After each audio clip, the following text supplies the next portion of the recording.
all, I'm Tristan Cope from the Marion County Extension Office, and joining me today is Officer Aaron. Yes, I'm Deputy Aaron Christner with the Marion County Sheriff's Office. And Tristan and I wanted to talk to you today about some drugs and alcohol, with it being Red Ribbon Week. Yeah. And kind of some statistics and some different health consequences and legal consequences as well.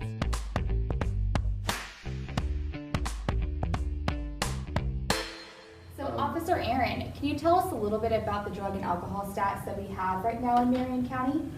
Yes, I sure can.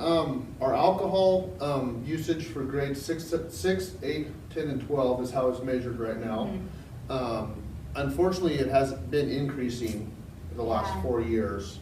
It's gone up from 11.94% in 2016 up to 15.02% in the last since 2016. Yeah, that's increasing pretty rapidly then. And that's alcohol usage within the last 30 days. And when we look at the drug use in our county, has that increased? I mean, what does that entail? The drug use has kind of, part of it's increased, part of it is decreased.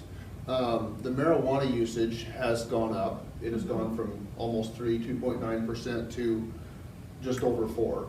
Yeah. So that's gone up quite a bit. Of course, with it being legalized in other states, that's not necessarily uncommon, but it's still illegal in the state of Kansas. Correct.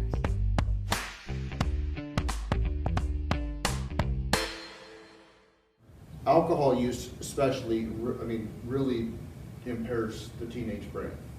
Yes, because what I've known about brain development is that your brain is not fully formed to the front of your skull right here until the age of 25. And so brain development, when you're thinking of all the different things that you could potentially learn and develop and grow with, you're impacting that by the use of alcohol and drugs. Correct. Yep. Yeah. Another thing, Officer Aaron, that I've learned about is the marijuana usage and how that can also affect and alter your brain and your memory.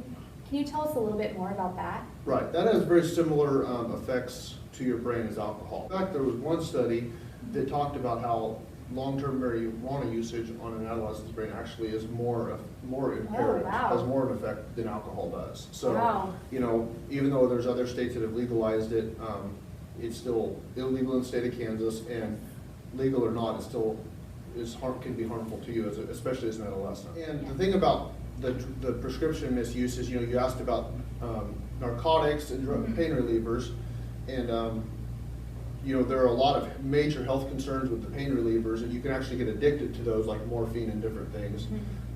So that's a big health concern there if you're using pain relievers when you don't need them. We want to see all of our students and all of our members of the community being able to do the best in their grades and their sports. You know, if their brain's having some underdevelopment because of alcohol usage, then you know they're not going to be able to be the best athlete or student that they can be. So.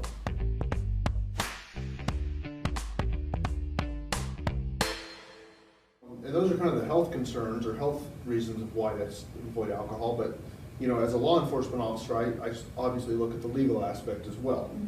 Can you tell us a little bit about the laws and the different things that we have for the use of alcohol and drugs? Yeah, probably one of the biggest laws that affects teens is the minor consumption law or possession law. And basically what that means is any person under the age of 21 shall not purchase, attempt to purchase, or be in possession of any alcoholic beverage. The difference between marijuana and alcohol is those are not age related. It doesn't matter how old you are. So even if you're 18, it's illegal in the state of Kansas, so it is, yes. It's still illegal in the state of Kansas.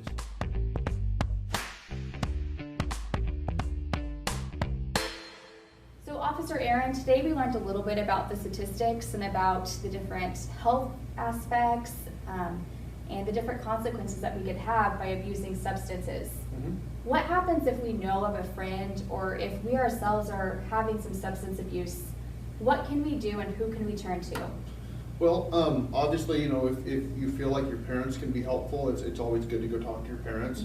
But I recognize that, you know, sometimes they're not always who you want to go talk to. So, you know, talk to a teacher, talk to your school counselor. You know, a lot of times if you come talk to an officer, you know, we'll try to help you, point you in the right direction also. Yeah, those are great resources. Yeah. It's just taking that first step of reaching out to somebody when you know you need it. Yeah, and there's even hotlines out there that will take your information anonymously, or not on information anonymously, but they'll take your information, keep it confidential, Yes. and help point you in the right direction that you need, so.